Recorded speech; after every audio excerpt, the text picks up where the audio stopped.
स्वचा विसर पडल्यामुळे समाजातला भेदभाव वाढलेला आहे। त्यामुळे भारतासमोर भेदविरहित समाज निर्माण करण्याचं आव्हान आहे। हे उद्गार आहेत सरसंघचालक मोहन भागवत यांचे। विजयादशमी सोहळा आणि राष्ट्रीय स्वयंसेवक संघाच्या 96व्या वर्धापन दिनानिमित्त केलेल्या भाषणात सरसंघचालकांनी अनेक मुद्द्यांना स्पर्श केला। लोकशाही धोरणाचा पुनर्विचार होणं गरजेचं असल्याचं ते म्हणाले।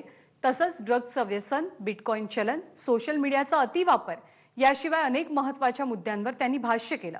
दोन राज्यातल्या पोलीस यंत्रणांमध्ये सुरू असलेल्या संघर्षावरती सुद्धा त्यांनी काहीशी चिंता व्यक्त केली। तालिबानपासून सावध राहणं गरजेचं आहे। तालिबान बदलला पण पाकिस्तान आणि चीन कधीही बदलणार नाही, असंही विधान त्यांनी केलं। वत्सले मातृभूमे त्वया हिंदुभूमे सुखं वर्धितोऽहम्। तर विजयादशमीच्या कार्यक्रमात संबोधित करत असताना सरसंघचालक मोहन भागवत काय काय म्हणाले ते आपण पाहूया। तो एक सब लोग आजकल कहते हैं, पहले इतना नहीं कहते थे, आजकल कहते हैं। वो कहते हैं ये जनसंख्या क्या क्या करेंगे, बढ़ती जा रही। तो जनसंख्या नीति तो होनी चाहिए। अपने यहां विचार हुआ है, एक परिवार में 2.1 ऐसा कहा है ना, 2 बालक रहे, ऐसा विद्वानों ने मिलकर निश्चित किया, सरकार ने उसको स्वीकार किया, ये सब हुआ है। लेकिन हमको लगता है कि एक बार फिर विचार कर लेना चाहिए। एक 50 साल आगे तक का विचार करके एक नीति बनानी चाहिए और उस नीति को सब पर समान रूप से लागू करना चाहिए। पहले हमने अपने स्व को भुला दिया, स्वजनों को भुला दिया, तो भेद जर्जर हो गए। इसलिए हजारों मील दूरी से मुट्ठी भर लोग आए, हमसे बर्बर लोग आए और हमको पादाक्रांत करते चले गए। ये बार बार हुआ, एक बार नहीं हुआ। हूण शक बर्बर यवन आपने सुना है, तब से लेकर तो ब्रिटिशों के अपने यहां पर राजा बनने तक यही इतिहास हुआ। और इसलिए मूल जो अपना स्व है उसके आधार पर अपने स्वजन, उनके प्रति आत्मीयतापूर्ण व्यवहार